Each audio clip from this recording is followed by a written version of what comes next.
Ladies and gents, welcome back to Event Tech Live 2022, already at the final session of day one, the virtual day. Time flies when you're having fun. I hope you have enjoyed it, got lots of value out of all the sessions so far today. But we're going to finish off with a really important subject, calculating event emissions to take sustainable actions. Of course, sustainability, massive issue facing all industries, but particularly in events, it is a really pressing subject. So this will be a panel discussion.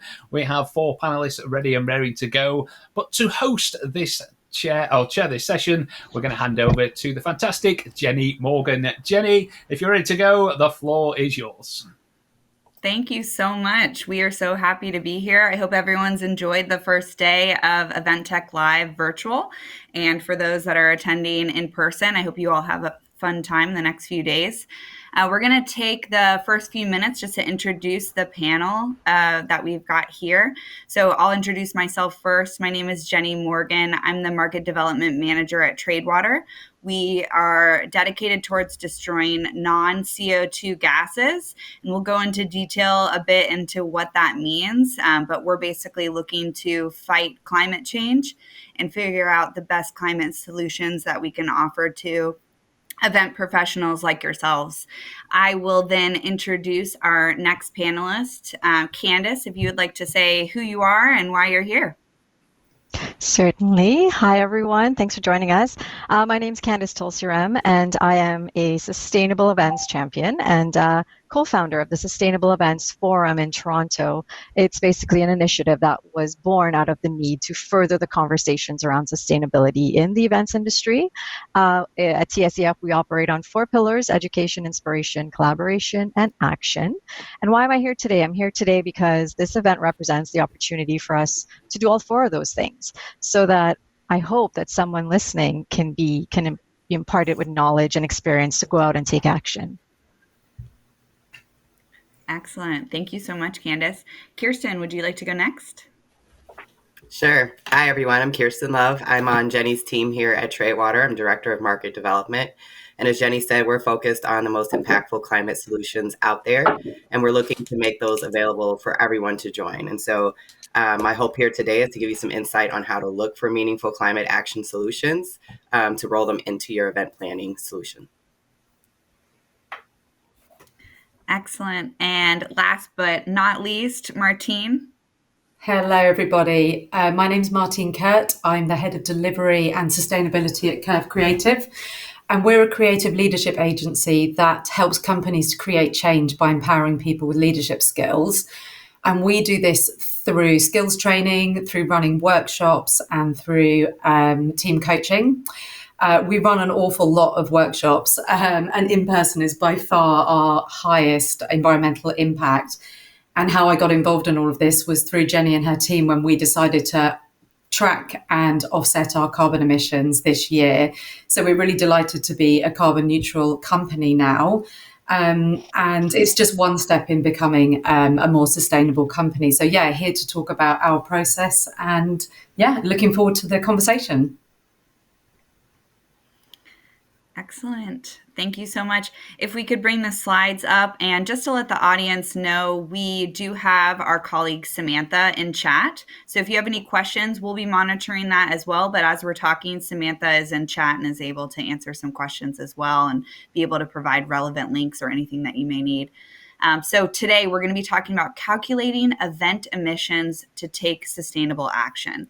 And we're going to be going through, you've already met the team. We're representing a diverse panel of different perspectives, where people are coming from. Some of us are dedicated towards climate action. Some of us are experts in the event field. Some of us are experts in webinars and trainings, but all of us have that same common thread of looking for ways to meet our goals of the experiences that we're hoping to lead, while also leading them in the most sustainable and efficient way. So we're going to be going into the details of what emissions are. What are the emissions that are generated from events? What can you do with the data once you are able to figure out what you're emitting and where it's coming from? That can help you lead to new tactics and innovative practices. We're going to go through the process of calculating these emissions, what it takes to offset them, so supporting climate solutions. reducing your emissions, and then that kind of rinse and repeat model of being able to continue to assess how we're doing. Any event professional knows that data analysis never ends. So we'll be going over that topic as well. And then best practices and benefits, as well as some time for Q&A. So you've met us. We'll be providing some links in chat of what our, LinkedIn channels and ways to get in touch with us. So please feel free to reach out anytime. We're all active on those platforms. But let's get down to the basics and start from the beginning. What are emissions? So they're basically greenhouse gases that are released directly or indirectly due to an activity. So us being on this call right now is producing emissions based on the lights I have on in my space, us connecting over a streaming platform.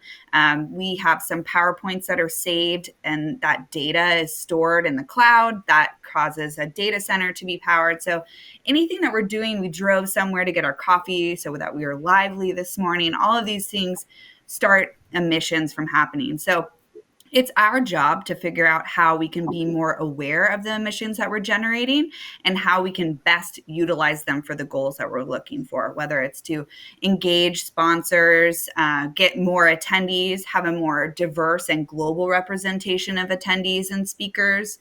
Maybe it's to get the media's attention of some innovative practices that we're doing. So all of that is going to adhere to the goals that we're all hoping to achieve, but making sure that our emissions are as low as possible in doing that. So as we know, travel is one of the biggest contributors. So virtual events can definitely assist with that.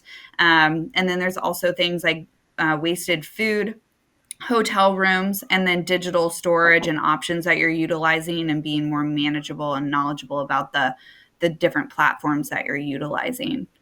If you are looking to be a carbon neutral event or a carbon neutral business, you first need to calculate that. So learning what is going on that's creating emissions. Is it more of the procurement and the swag and the things that I'm purchasing, or is it the amount of travel? What's causing my emissions, and what's really the biggest culprit?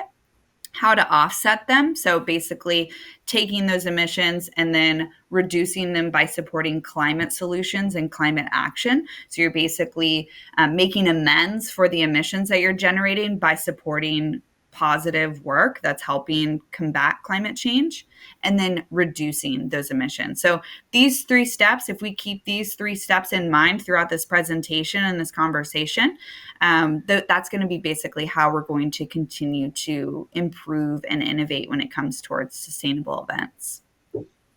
Here is our calculator here on how we can go through some of the different ways to calculate it. And I'm unsure how to get that video to play, but if somebody knows, please feel free. We also have it available on our website. If you go to tradewater.us, you'll see that button, Offset Now, and you can basically go through the process of calculating your event.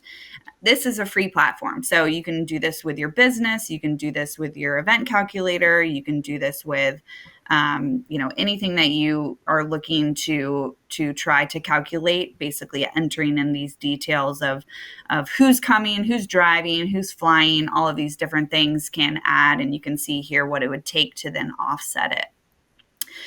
Getting this information is going to be really key for you to be able to just really know what you're emitting and what it would cost to potentially offset that, and then some reduction resources that we'll go into. And next we have how it's this kind of rinse and repeat model. So if you start at the bottom left, you're measuring your footprint, you're gaining really good data-driven knowledge, you're supporting climate impact projects like the ones that Tradewater leads, you're implementing a reduction plan, and you're sharing your commitments and learning. So we all have things to learn from one another. That's one of my favorite things about the event professional community, is that everyone is very open and willing to share their successes, some of their learning, some of their tips and tricks. So get your network involved, get your customers involved, and just continue to rinse and repeat this type of method. And that's going to help you achieve that successful and sustainable event. So hopefully this has helped us kind of set the foundation for what a sustainable event process and strategy looks like. So now that we have all kind of come to the same place of knowledge of what we know what emissions are, we know what it will take to become carbon neutral, and we know that mental space we need to be in when we're looking to continuously innovate. Now let's go into the deep aspects of what can actually reduce emissions. So I'm going to kick it over to Candace, since Candace is one of the co-founders of the Sustainable Events Forum. Candace, you've mentioned some tricks that can help event professionals, kind of assess their impact and what to do about it. Can you go into a bit more detail about some of these rules of consumption? Sure. I just have to say I really love the previous slide that you had up because I'm a very visual person. And if anyone out there is as well, this really is a good roadmap of where to begin if this is all new to you. In terms of tips and tricks, my number one tip I would say is you got to know your numbers, right? The data matters. So starting with a baseline to know where you are and what your high emitting areas of your event is. And then in most cases, what I've seen is it will often be, of course, transportation. And here I'm talking about transportation of people and things. So not just flying staff and speakers from around the globe to your event, but also the materials that you're using, whether it's for your trade show booth or if you're purchasing swag. Think about the supply chain here of the transportation manufacturing. And I know we're getting into swag later, so I'm really biting my tongue not to go off on a tangent on that one, because these are very carbon intensive things, right? The importance of data collection really and understanding the sources and how it can impact your event's carbon footprint should really strategically be built into your planning process from the very beginning. And it should never be an afterthought because you need to track that to know where you're going. So really start with sustainability in mind. Emission targets really must consider your full supply chain, like I mentioned. So talking here about the scopes 1, 2, and 3. And from, let's say, a company perspective, that means business travel and events will definitely be on the radar.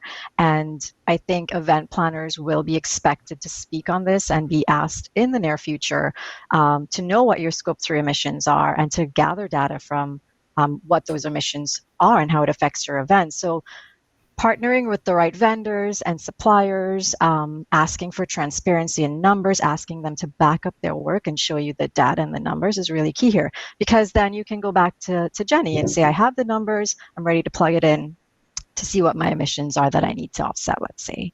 The other tip or trick I guess I could offer here is, and it's one that's kind of overlooked, I feel like, and glossed over, is that sharing of knowledge, which you kind of alluded to within our industry. Let's not be stingy with what we're learning, the obstacles we're coming across, the solutions we're finding.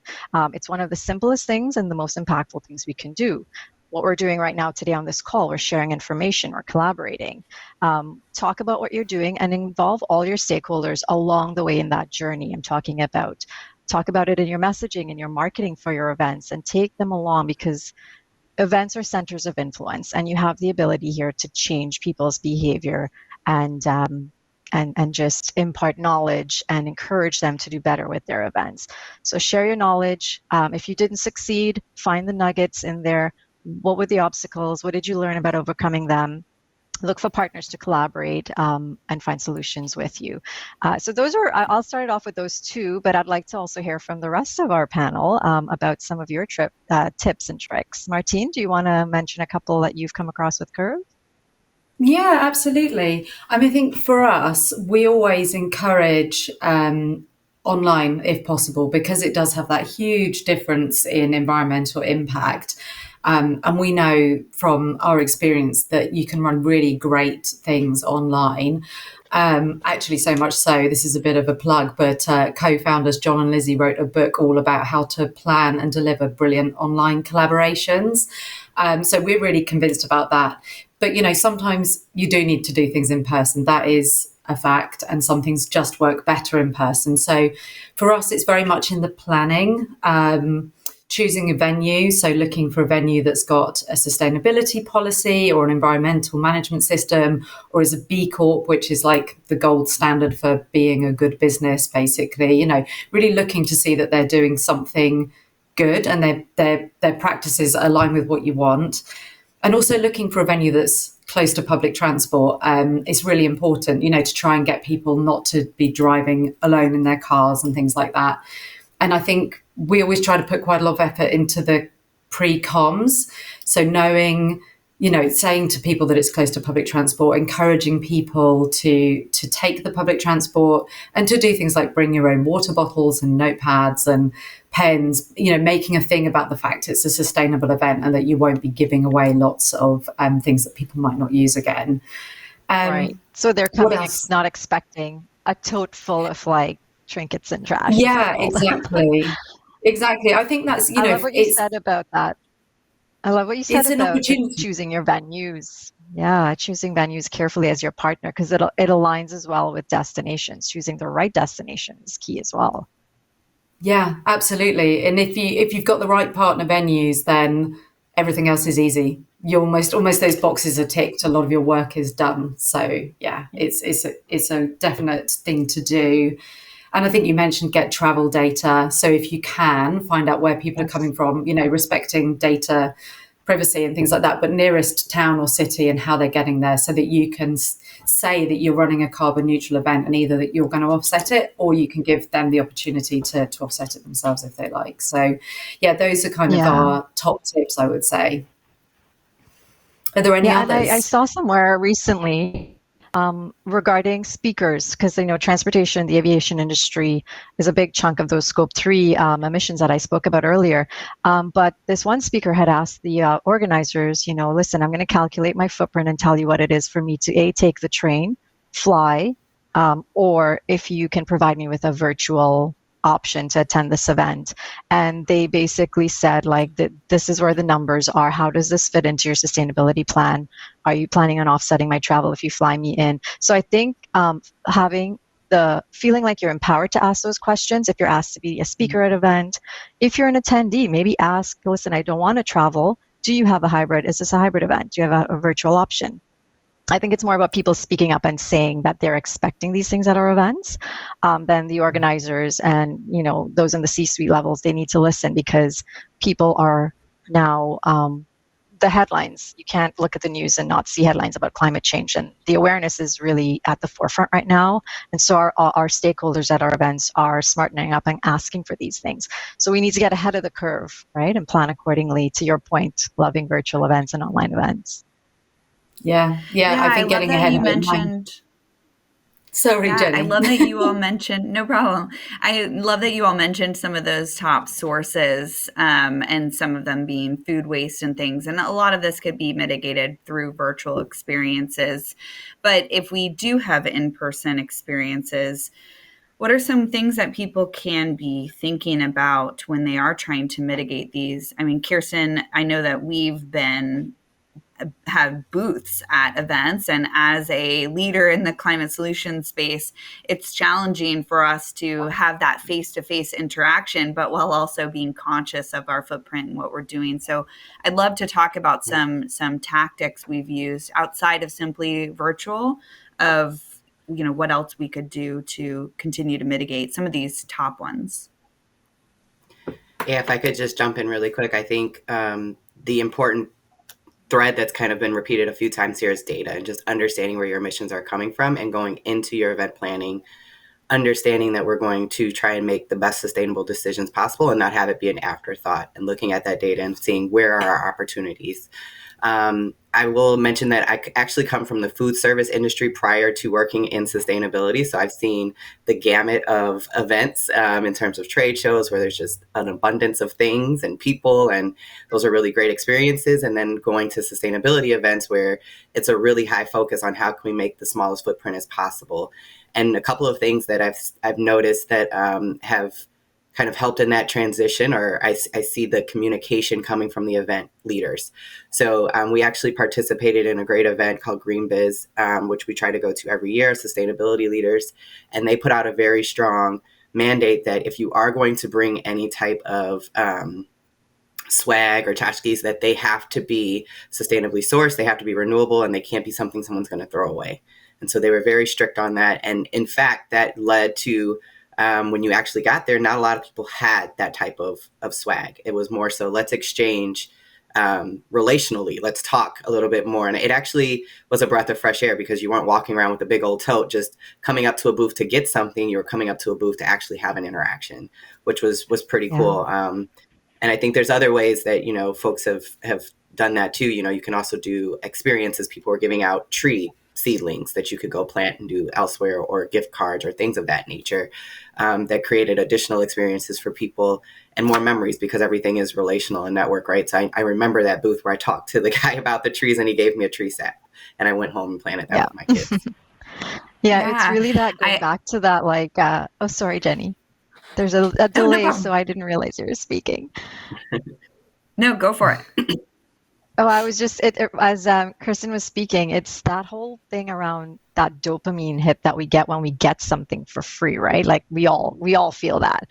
I used to be like that until I had my aha moment of how trashy our industry can be, because all this stuff you take home with you and ends up in your garbage after my kids have played with it for 5 minutes, some of these plastic things. But going back, and I think the session just before our session spoke about experience, like we build experiences as event organizers. Let's get back to the essence of that. So, I mentioned on one of our calls, one of the booths at a trade show recently, instead of having things, they had puppies, and their sign read "Pause for a Cause," and it was PAWS, so the play on the word pause.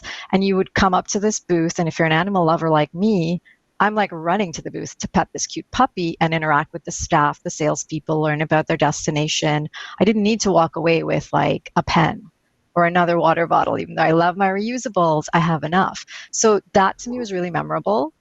And I'm going to remember this destination because of that. So it's getting back to like thinking, and he has the human connection at our events, because we do it almost unconsciously and we don't think about what we're doing at our events anymore. It's kind of like that's the status quo. We're just going to keep doing it. We've got to change our mindset and behavior around how we view those things. Yeah, I love the reward in the 7 R's. One of the things I used to work at Microsoft, and we had a drawing for just simply to be included in a session, but no one really knew what that meant. They were just excited about that. It was a different form of a dopamine hit where everyone was like mysterious type of included in some sort of back-end experience. And those individuals actually got to meet the CEO, Satya Nadella, and it was a complete surprise. I would strongly bet that those 30 individuals will talk about that for the rest of their lives versus the stress ball that they received at another conference. And those reward experiences, whether it's a game at your booth or some sort of conversation. I love the petting booths, especially since most of those do support adoption organizations and things. All of those really change behavior. And I think that's really what events are destined to do. They're supposed to be something that changes you. You went and came back different. You came back with more knowledge. You came back with an experience, a new friend, a new idea.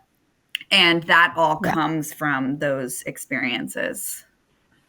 Yeah. And one other, go ahead, sorry, Martine. It was just there's the famous quote, people will forget what you said, they'll forget what you did, but they'll remember how you made them feel. And it's that planning for making people feel something, which doesn't take stuff. Yeah. All right, excellent. So I know we've been talking about some of our data, and I did want to come back to virtual events. I know that that's going to consistently come up in the conversation. So I do want to be conscious of the fact that in person does have the value that it provides. And there are pros and cons to all different formats of events. But I did want to just show here what the emissions are for this session. So this 45-minute session, 4 presenters, the amount of attendees that are streaming live and hosting it on demand.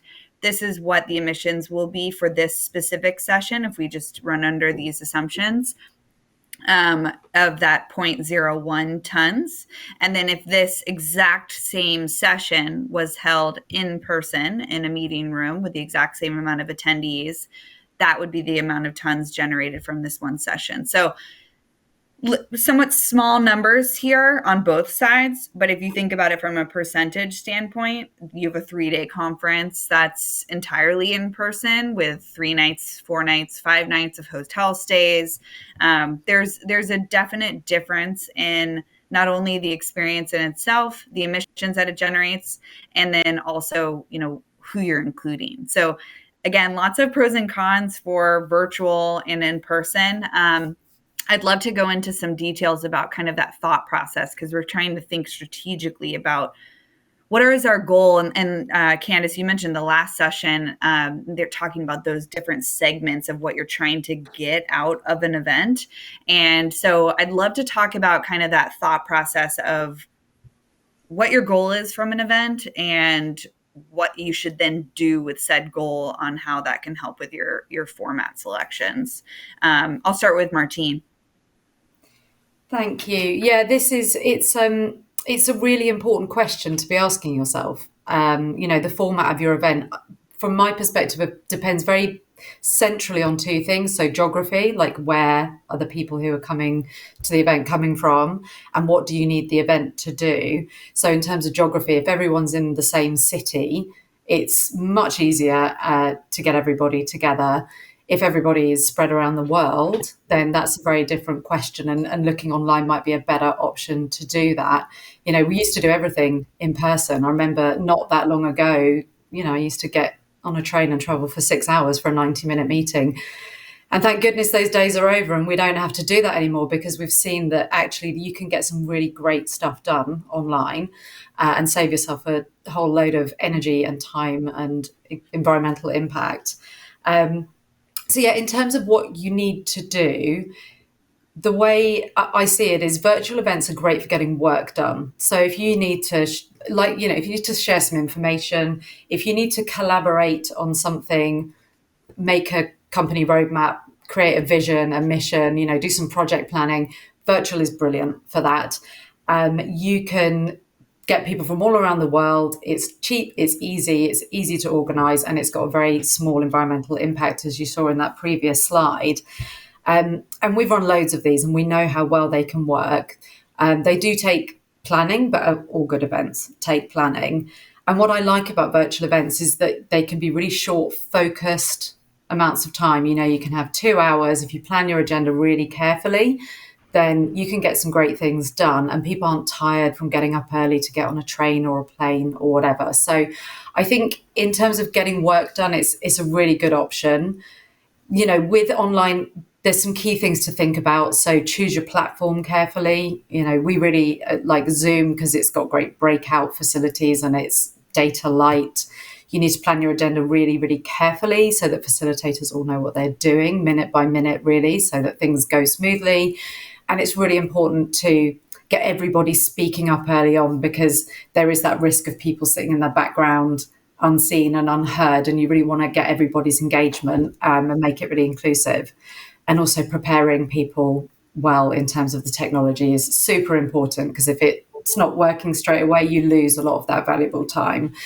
So yeah, for virtual, I think is great for getting work done. But if you need to build a relationship, if you want to develop trust, you can't beat a face-to-face meeting. So we do a lot of team building exercises, and they tend to be in person.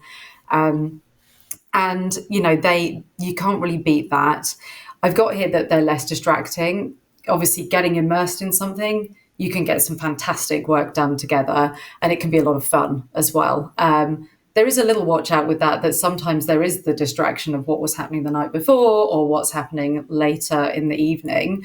So, that could kind of go both ways. But for that kind of really human-centered relationship building, in person is probably the best option. And then you've got hybrid, So I get which to is be the other. I get to be the devil's advocate and go hear all about that the online. I get to be the flip of that and say, like, okay, I'm ready to go back in person and meet with someone face to face.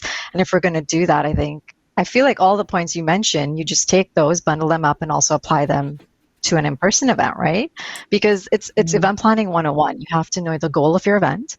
Why are we having this event? Question again, which is the topic of the session, the format that needs to be done, and start with, let's say, top 3 goals of going forward. If this has to be an in-person, what are the 3 things we are going to mitigate at our event that impact our environment and climate? And for me, I'm really passionate about, let's say, food waste at events. I've done so much reading in the last 3 years, and it's overwhelmed me, the statistics that come out regarding how much food ends up in landfills. And as we know, when you put food that's not composted in a landfill, it emits methane gas, which is like way worse than carbon dioxide. It's the big bad wolf of climate change. And when I read these statistics of 58%, for example, in Canada, 58% of food ends up in a landfill.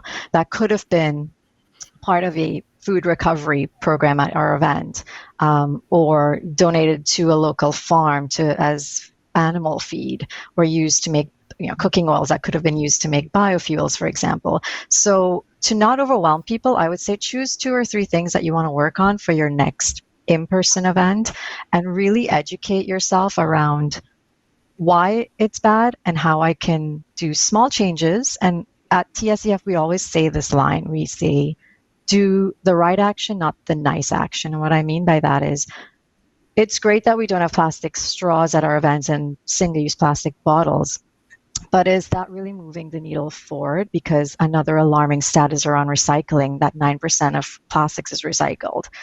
9%. So we think we're, recycling and we're doing our part. We check it off our list, but really what's more important is that food you're throwing in the garbage from the buffet. So do those right actions, not nice actions, and communicate it. Part of your KPIs when you look at your event is, where do I want to impact my attendees and educate my attendees and speakers and stakeholders? So it's doing the homework. Sure, it's a lot more work at the beginning, but here's where you rely on partners and suppliers and vendors to help you do the heavy lifting. And I mentioned before, choosing the right destination. Ask them, do you guys have a sustainable event strategy? Are you actively working on sustainable events in your destinations? Can you share a case study with me? Because I can learn from that. Do you feature your low emission options in your marketing and your sales? And are you, and this is a kind of a key one, is there ongoing education, and are you educating your staff on what you're doing? Because the worst thing is to show up at a hotel, let's say, that's touted as a 5 Green Key global property, but their concierge or front desk person has no clue what that means, and they cannot communicate to you how they're a 5 Green Key certified venue, let's say, or hotel. So you need to keep that in mind as well. Yeah, I love that. I love your comment about food waste, because it is such a big thing, and it's kind of a bit of a hidden one, and it feels like something that's really easy to get wrong, especially if you're not completely sure how many people are going to be coming to the event, and you end up with, you've ordered food for 100 but only 50 people come. It's so important to know what happens with that leftover food. And just simple things as well, like make the decision to make it all vegetarian. In a way, it's better for the planet, and it's also very inclusive, because you're not potentially putting in foods that some people can't eat. So there's some quite simple decisions like that can be really effective as well. Yeah, and I want to be conscious of. Yeah, Kirsten. I was just going to say really, really quick, something that I noticed from a sustainability conference that I went to. Again, they're heightened to this type of thing, but they were very specific on, are you going to eat breakfast? Are you going to eat lunch? We're not ordering more. And it was kind of set as a communication to the participants, and they held to it. So that limited the food waste. And then what was left over, they did work with local contractors and providers to make sure that it was either sent to a food bank or somewhere else that it could be used. And just a really quick tip I was going to toss in there. Yeah, I love the call out of asking the attendees what they're actually going to be doing, because anytime I have been asked about what size t-shirt do I want, I've always said not a size at all. Please don't send me that, because I don't want that. And it always somewhat came as a surprise when I responded like that to the person. And I think we need to be very conscious of the fact that we've got listeners to this session right now that are struggling with all of the things that they're trying to balance, because if they go into an event and run out of food, that is a fear that has been Oh my gosh, kind of yes. planted inside of our soul, that we're just like the fear of the feedback. And so I love just the simple question of, do you want swag? Yes or no? And then hopefully going through the appropriate resources to obtain food, swag, anything like that. But asking those questions and simply giving that empowerment to them is an excellent solution. And I know that. we're all I itching love to that, kind of yeah. talk about swag a little bit. If we want to talk about some of our swag stories, feel free. I can, Kirsten, do you have any swag stories that you want to bring up right now where that's been impactful? Yeah, like I've mentioned, I've I've been in a couple different industries, and the amount of swag, I went to a huge conference, and people were literally collecting bags of swag. And I kept thinking to myself, are you really going to use this stuff? Or is it kind of that reward piece, Jenny, where you're saying like, it just feels good to get free stuff? Like, why not? And then move to a sustainability space where it was completely swag averse, and people were almost like sticking their nose up if you handed them a bag. It's like, oh my goodness, why do you have swag? And I think it's behavioral, right? It's getting into the expectation. Why are we really here? And kind of setting that tone up front. And as I mentioned before, thinking of alternate swag opportunities, whether it be puppies in the booth or some other type of experience that you're giving elsewhere, or a reward, like Jenny said, with talking to the founder and CEO, which is something that not only the participants will talk about, but everyone else too is like, oh, did you see what happened at that booth? Maybe they're looking forward to that next year to come back and try and win that experience too. So I think it's really just thinking about human behavior and setting the stage and kind of shifting our expectations, but doing that up front and communicating that as an event plant leaders, I think will help shift that behavior and kind of curb that appetite for that bags of swag. That thing. I think it's the key around that. And Jenny, when you spoke about being asked about if you want swag, I've never had that experience. And I think that's brilliant. Put the power in my hand, choosing the planet here versus another plastic trinket. But I think it also encompasses the what's the word? The social norming. I think that's the word I'm looking for. Social norming, right? It's creating these behaviors that then become normal at conferences and events where people no longer expect something when they arrive. So when we hosted our first TSEF event, for example, we actually told people in the communications, we will not be please bring your reusable water bottle, your own pen, your own notepad, and coffee tumbler. We're providing everything else. And not one person, I expected people to lose it because we didn't have name badges. Not one person said anything about the fact that we didn't have that sticky paper on our beautiful blouse. And as a planner, I was expecting the pushback. And so when I didn't get it, it was so refreshing. We, in lieu of swag, my business partner who I run these events with, she does gardening at home, and she had bushels of lavender, fresh lavender that she picked that morning, and she made bundles for everyone. So our giveaway to them was a fresh bundle of lavender. And you're going to laugh at this one, but our centerpiece was a roll of toilet paper, because we wanted to talk about the fact that so many trees die when we cut down and we don't use recycled toilet paper. And it was so impactful. And it was that educational moment, because everyone was like, why do they have lavender and toilet paper on the table? And so it was that storytelling, and it was memorable to people. And no one missed another plastic bottle or a tote bag. So it's that norming of behavior is what we need. Yeah, I want to touch on that educational aspect, because we're and again, all of these resources and information will be available. We have a blog post, and this PowerPoint will be accessible to everyone. You can find those links in chat.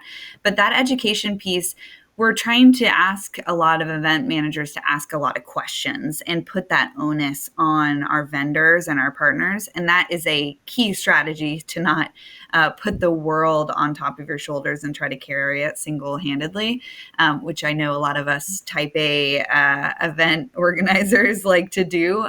So leaning on our vendors. What about climate solutions? Kirsten, I know we have a list here. What are some key aspects that those should look like those should look for when they're looking for offsets? Yeah, and so I think it's offsets and just climate solutions in general. There's so many headlines out there right now about greenwashing and can you really trust what people are saying that they're going to do. So there's a few industry standards that you should look for, and that's those top 3 listed here. So you want to make sure you're considering permanency, meaning that if I support this project, that emissions are avoided and they will not be readmitted back into the atmosphere at any point down the road. I hate to use this example, but it's the clearest example people understand is trees. So let's say we plant a forest and then God forbid it burns down. Those emissions are back into the air. So there's a high risk of permanency. Obviously, project developers can come up with risk mitigation strategies. And so you want to look at those. The second point is additionality. So you want to make sure that if not for you supporting those climate solutions, it wouldn't happen. And that's what makes it additional. For our projects in particular, we look at old refrigerants that have no other end-of-life solution. So without us doing this work, that would not happen. So when you support our climate solution, you can count that it's additional. Should also mention from a permanency standpoint, when we collect the greenhouse gases, we're destroying them. So they're permanently gone from this earth. And so that level of permanency is very high. The other thing that you want to consider is accuracy. So making sure that what you're supporting can be measured accurately. And so with our credits in particular, we are dealing with gases that can easily be measured, weighed. And so we know what we had and we know what was destroyed. Another way to look for this in industry is just looking to make sure that they're on a certified registry and that they're third-party verified. Those are good indicators that there's accurate work being done. And then the last 3 are kind of bonus, right? So you want to make sure that it's responsible. So just as you're planning responsible events, you want to make sure that the solutions that you're supporting are responsible and not doing any additional harm to the environment or the world. So that could look like economic benefits or other United Nations Sustainable Development Goals, which I think we'll touch on in a quick second. But for Traitwater in particular, we reinvest into the communities that we're working in and have in fact invested over $32 million to date in local communities. Last 2, you want to make sure it's easy. You have transparency to documentation. You can get your questions answered. You get the support you need. And then lastly, high impact. So you want to make sure that there's a high impact, that these are high impact solutions that are going to really move the needle in terms of climate solutions, but also making sure that things are accessible to everyone and that a lot of folks can invest in those projects.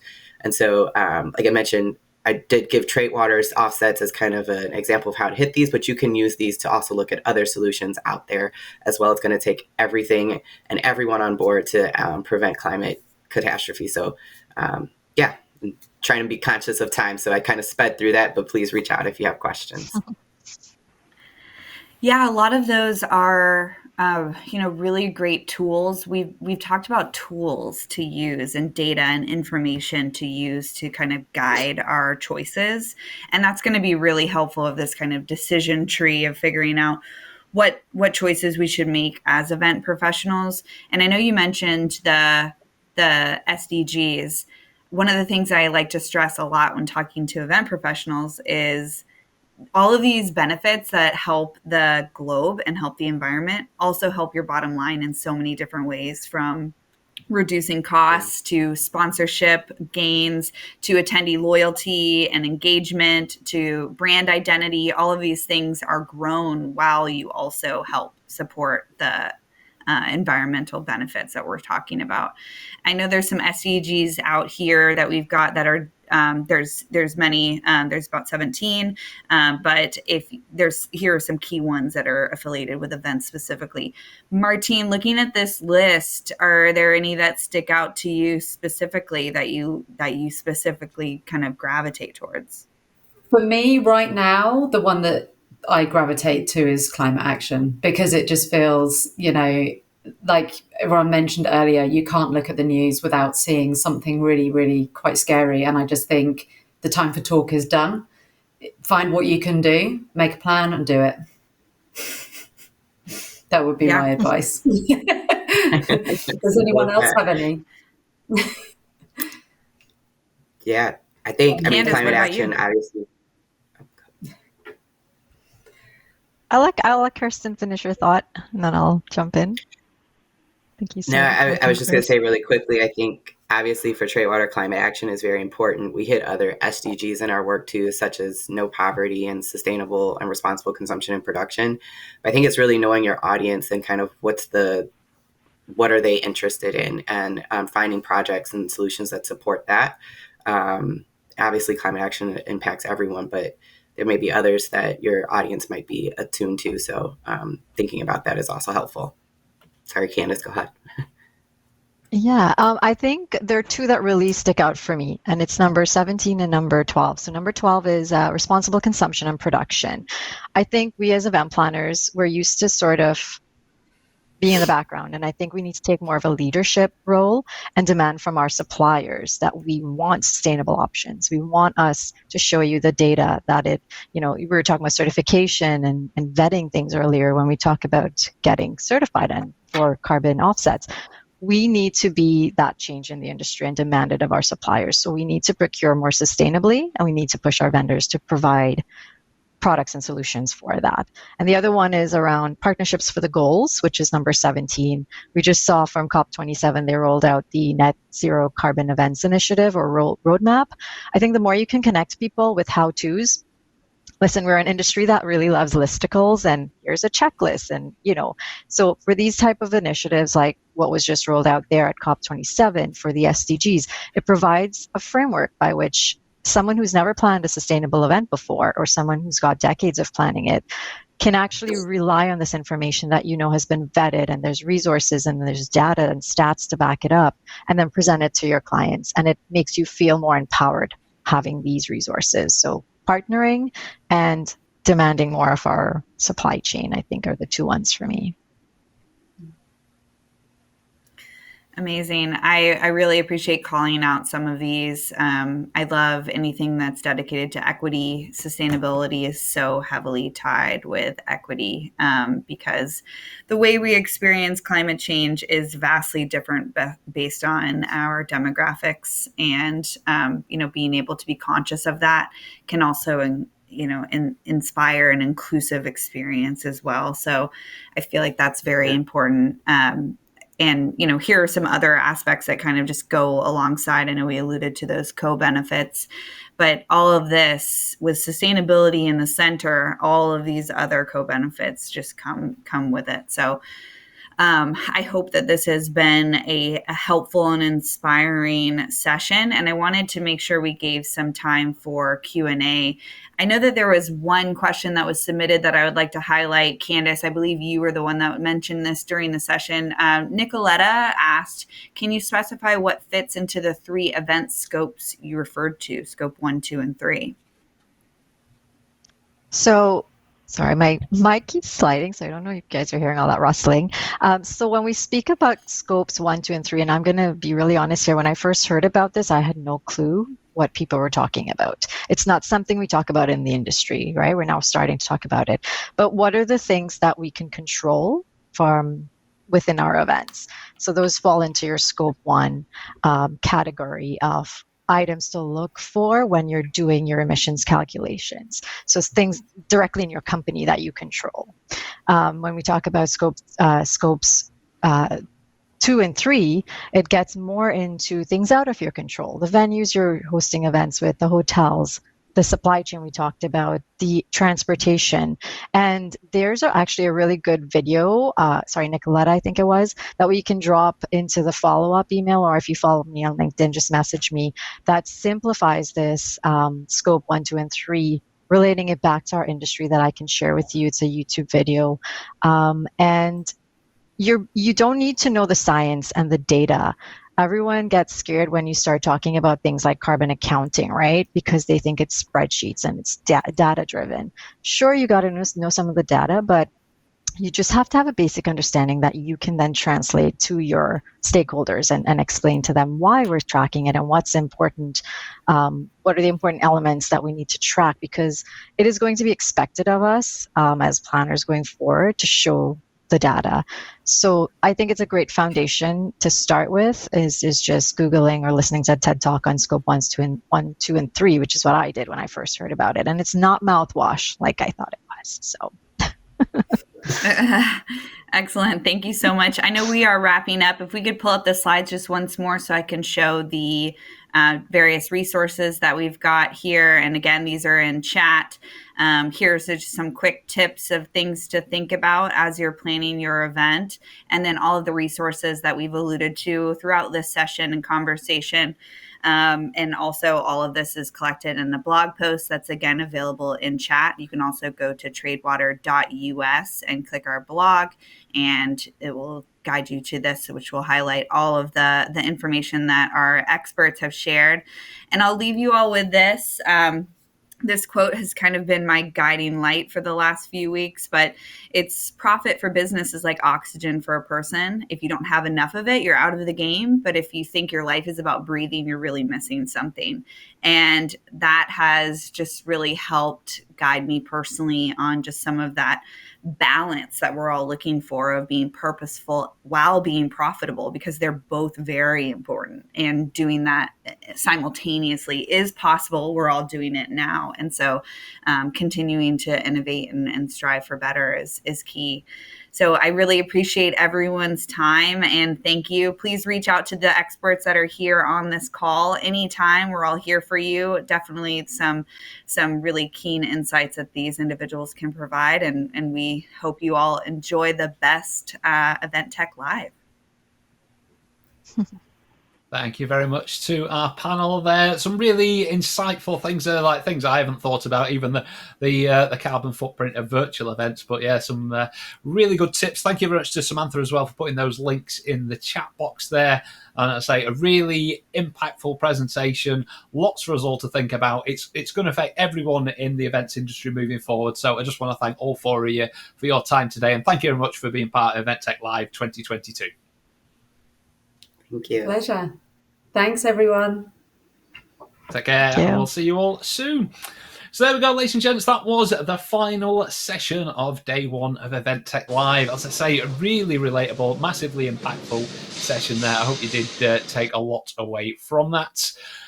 But ladies and gents, this is the end of the first virtual day. Tomorrow, of course, we are back in London. We are going to go over to the Excel.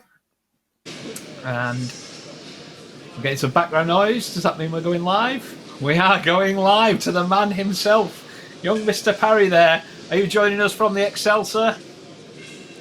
I am, yeah, actually still on the show floor in the midst of build. So if you hear some ambient noise over the microphone, people drilling, building stands, banging furniture around, that's what you can hear. And I think we'll probably be here till about 8 o'clock or something night, putting those finishing touches on the show for people, welcoming them tomorrow. And Adam, I know you're there. I know you can see what's going on already. What are you most excited about tomorrow? Well, it's our first year at Excel.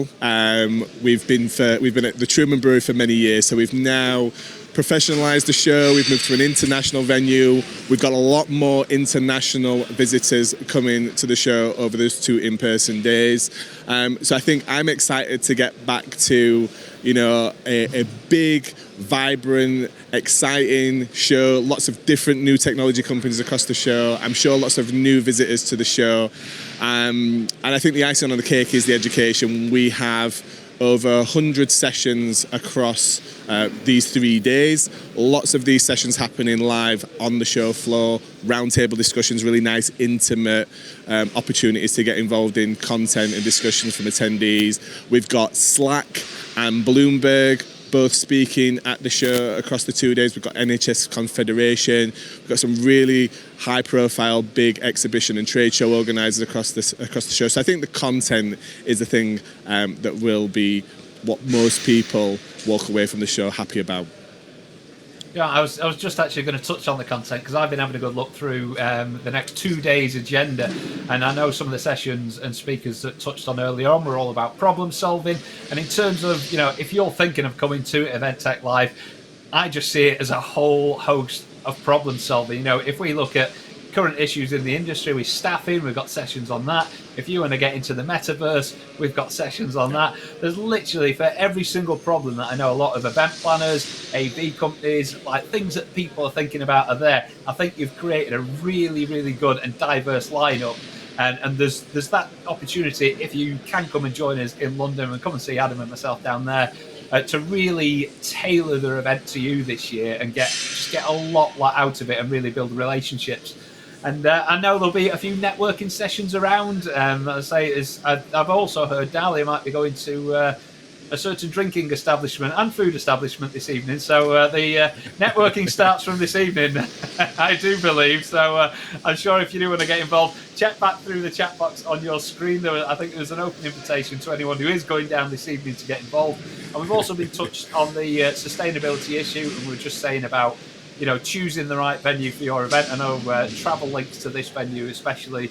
There's loads of different options for public transport, really easy to get to as well. So it'll be fantastic to see people down there as well. I say you've got your high vis on there. They've been working you hard today through the setup. Working hard is I guess that's a personal opinion. It depends on who you ask on the show floor. It's a team effort. We've got a fantastic team through the show, working around the show. So I have been pitching in. I've been T-boy more than anything, making sure that I get everybody fueled with coffees and cokes and things like that. Valuable part of the team, Adam. You got to appreciate the brews coming in and say keep the team motivated. That is what we're all about. Well, I say I'm super excited to be there. I say can't wait for the session. At 9:30, doors opening tomorrow. Absolutely, 9:30 till 4:30 both days. And for those that are going to join us, the Event Technology Awards takes place tomorrow night from 4:30 in the same hall at the main stage. So, for those that we'll see there, that's what time that starts as well. Fantastic. And as we said earlier on, we will be streaming out some of the sessions, only a sort of hand-picked few. If you can't join us there, don't worry, because you will be getting some fantastic content online as well. This is, I know it was mentioned in the chat before, it's the next best thing to be in there. But the best thing, of course, is to be there in person and meet this amazing community. Because we've got over 80 exhibitors, I believe, this year as well. Yep, over 80 exhibitors, everything from, as you've already mentioned, the metaverse, facial recognition, footfall analytics, and I think maybe not so much of the sexy tech, but the technology that helps with those daily event management problems, managing exhibitors, sponsors, the CRMs, the award management platforms, ticketing, registration. There's lots of things here across the show that'll help streamline event businesses and the event processes, obviously saving lots of time and money for organisers who are, stretched because events are back, in-person events are back and busier than ever. So there's something here, I believe, for everybody to see. We've got 10 plus companies from North America that I doubt anybody has ever seen in this country before. We've got 7 of the freshest startups in the industry, some of those born out of the pandemic. So I think there's something for everybody to see, and some of those very well-known and trusted faces like Cvent, Stover and others that people will recognise as well. I think the fact that you mentioned faces there is very important, because a lot of people, they might have seen platforms online, they might have seen solutions. The people behind them are going to be there. They're the good people you're going to be working with. They're the people you might need to partner up with. Maybe you're an AV company and you've not necessarily delved into the world of hybrid and streaming. Maybe you're looking for, a platform partner. This is where the networking opportunities is. This is how we build real relationships. And this is how, like you say, we take the headache out of whether you're going live, whether you're going virtual, whether you're going hybrid, or a mix of all three, whatever your event strategy is.